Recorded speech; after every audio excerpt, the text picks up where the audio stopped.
नमस्कार दोस्तों, आप सुन रहे हैं द आर्ट ऑफ वॉर का हिंदी संस्करण। एक ऐसी किताब जो हमें सिर्फ युद्ध की नहीं बल्कि जिंदगी, सोच और रणनीति की असली समझ देती है। अगर आपको हमारी ये मेहनत पसंद आए तो कृपया चैनल को लाइक और सब्सक्राइब जरूर करें। आपका सपोर्ट ही हमें आगे और बेहतरीन किताबों और कहानियों के वीडियो बनाने की प्रेरणा देता है।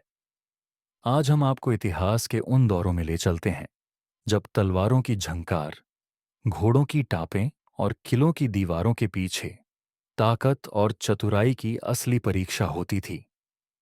आइए सुनते हैं द आर्ट ऑफ वॉर की सबसे गहरी और जरूरी सीखें। हर सीख के साथ एक रोचक और प्रेरक मध्यकालीन कहानी। पहली सीख, जीत उन्हीं की होती है जो योजना बनाकर मैदान में उतरते हैं। सन 1478 की बात है। उत्तर भारत के मैदानी इलाकों में राजपूत राज्यों की आपसी प्रतिस्पर्धा चरम पर थी। हर राजा अपने राज्य की सीमाओं को बढ़ाने की कोशिश में था, लेकिन संसाधन सीमित थे और प्रजा की खुशहाली दांव पर थी। अजमेर के करीब नागरी नाम का एक छोटा लेकिन साहसी राज्य था, जहां के युवा राजा वीरभान सिंह ने हाल ही में अपने पिता के निधन के बाद राजगद्दी संभाली थी। वीरभान अपने पिता की तरह वीर बनना चाहते थे, लेकिन अनुभव की कमी थी। पड़ोसी राज्य रणपुर की सेना बार बार सीमाओं पर घुसपैठ कर रही थी। दरबार में हर रोज युद्ध या शांति को लेकर बहस होती थी। प्रजा डरी हुई थी और वीरभान खुद भी उलझन में थे कि क्या करें। एक दिन वीरभान ने आवेश में आकर बिना तैयारी के रणपुर पर हमला करने का निर्णय लिया। सेना तैयार थी, पर उन्होंने न तो दुश्मन की असली ताकत का अंदाजा लगाया, न ही रास्तों और मौसम की खबर ली। सेना ने जैसे ही रणपुर की ओर कूच किया, रास्ते में घने जंगल, दलदली जमीन और कठिनाइयों ने उनकी रफ्तार रोक दी। सैनिक भूखे प्यासे हो गए, घोड़े थक गए, और तभी रणपुर की सेना, जो पहले से घात लगाए बैठी थी, अचानक हमला कर बैठती है। नागरी की सेना डर के मारे बिखर जाती है, रसद खत्म हो जाती है और वीर भान सिंह को भारी नुकसान उठाकर किसी तरह जान बचाकर लौटना पड़ता है।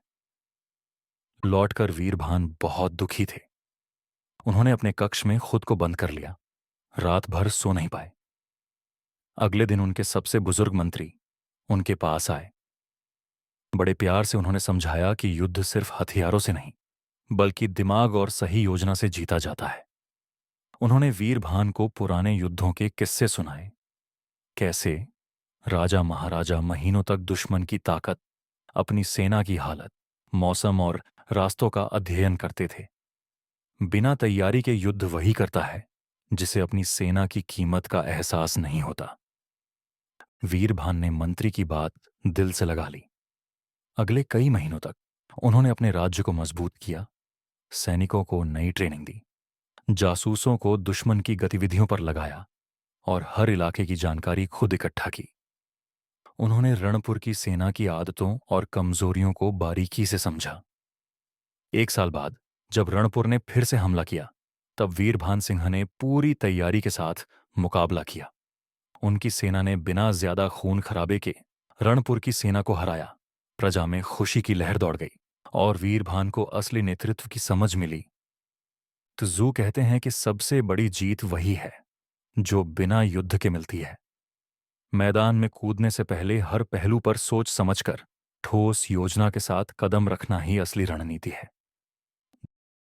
दूसरी सीख, खुद को और अपने शत्रु को जानो। अब चलते हैं सन 1220 के बंगाल में, जब वहां के शक्तिशाली राज्य में महमूद शाह नामक राजा राज करता था।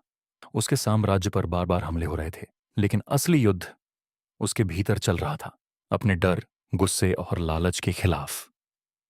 महमूद शाह ने एक बार अपने जासूसों से दुश्मन की सेना के बारे में सारी जानकारी इकट्ठी की, उनकी संख्या, हथियार और रणनीति।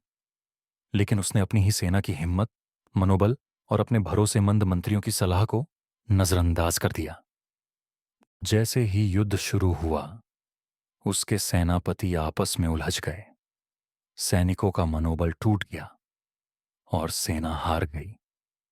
युद्ध के बाद महमूद शाह को एहसास हुआ कि असली दुश्मन बाहर नहीं, उसके भीतर था, उसका अहंकार और असुरक्षा। इसके बाद महमूद शाह ने खुद को बदलना शुरू किया। उसने अपने सेनापतियों से खुलकर बात की, उनकी समस्याएं समझीं, खुद के स्वभाव की कमजोरियों को पहचाना और अपनी सेना को आंतरिक रूप से मजबूत किया। अगली बार जब दुश्मन ने हमला किया तो महमूद शाह के सैनिक पूरे मनोबल और रणनीति के साथ लड़े और इस बार जीत उनकी हुई। जू कहते हैं कि अगर आप अपने शत्रु को और खुद को जानते हैं तो सैकड़ों लड़ाइयां भी हारोगे नहीं। अपनी कमजोरियों और ताकतों को भी समझना और विरोधियों को भी, यही असली कला है। तीसरी सीख, भ्रम ही सबसे बड़ा हथियार है। सन 1605 में दक्षिण भारत के एक समृद्ध बंदरगाह नगर में युद्ध की आहट थी।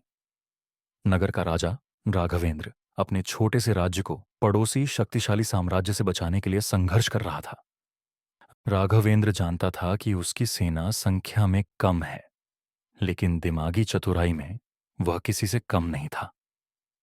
उसने अपने नगर के चारों ओर नकली सैनिकों की मूर्तियां बनवा दी, रात में मशालों की कतारें लगवाईं और जंगलों में सैनिकों के भारी मूवमेंट का भ्रम फैलाया।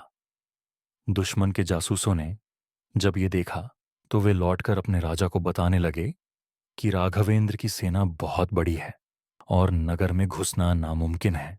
वास्तव में राघवेंद्र की असली सेना पहाड़ियों के पीछे छुपी थी और जब दुश्मन डरा और कमजोर होकर अलग अलग हिस्सों में बंट गया, तब राघवेंद्र ने अचानक हमला किया और दुश्मन को हरा दिया।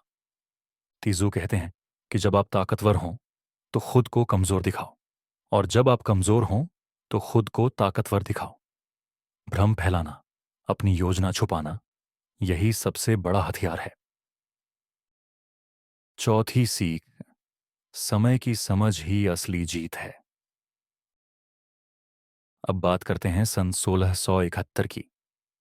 महाराष्ट्र का पश्चिमी किला सिंहगढ़ मुगलों के कब्जे में था।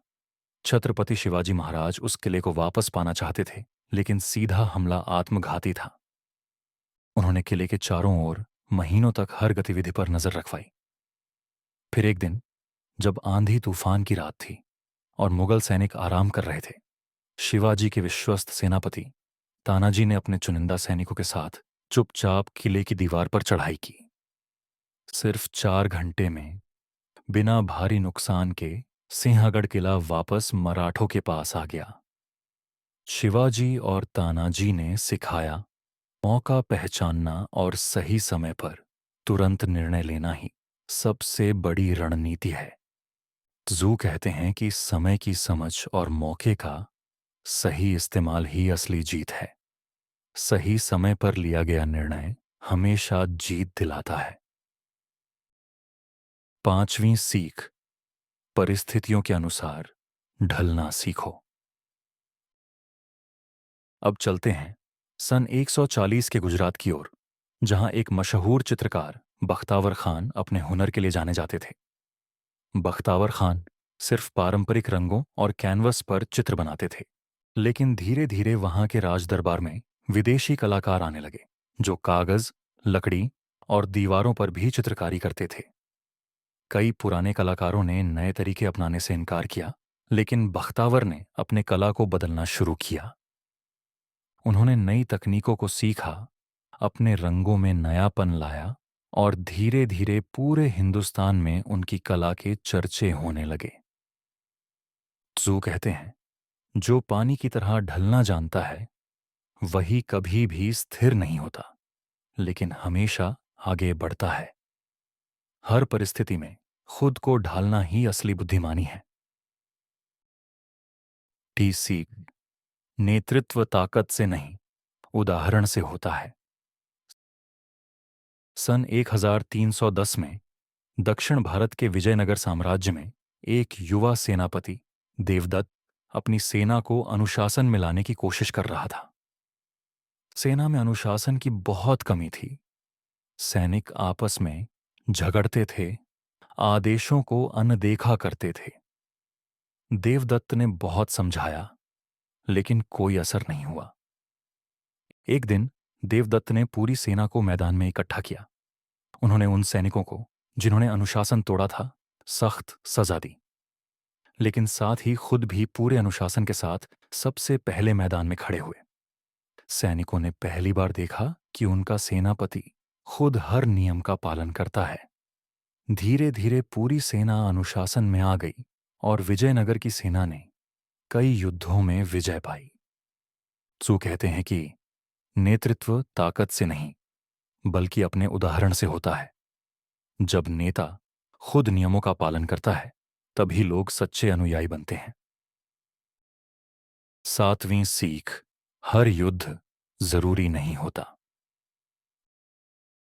अब हम चलते हैं सन 1550 के कश्मीर, जहां एक बुद्धिमान राजा अजीत सिंह राज्य करते थे। पड़ोसी राज्य के राजा से उनका विवाद हो गया था।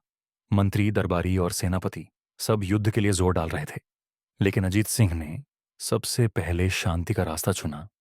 उन्होंने दूत भेजे, वार्ता की कोशिश की और हर नुकसान फायदे का आकलन किया। जब सभी शांति प्रयास विफल हो गए तभी उन्होंने युद्ध का निर्णय लिया और उस युद्ध को भी जल्दी खत्म करने की कोशिश की। इस तरह अजीत सिंह ने दिखाया कि बुद्धिमान व्यक्ति हर समय युद्ध के लिए तैयार नहीं रहता। पहले वह नुकसान और परिणाम को सोचता है और तभी निर्णायक कदम उठाता है। सू कहते हैं, जो हर समय युद्ध के लिए तैयार रहता है वह खुद को बर्बाद कर बैठता है। असली जीत तो वही है जिसमें बेकार के टकराव से बचा जाए और जो जरूरी हो उसी के लिए लड़ा जाए। तो दोस्तों, द आर्ट ऑफ वॉर हमें सिर्फ युद्ध नहीं बल्कि सोचने, समझने और निर्णय लेने की असली कला सिखाती है।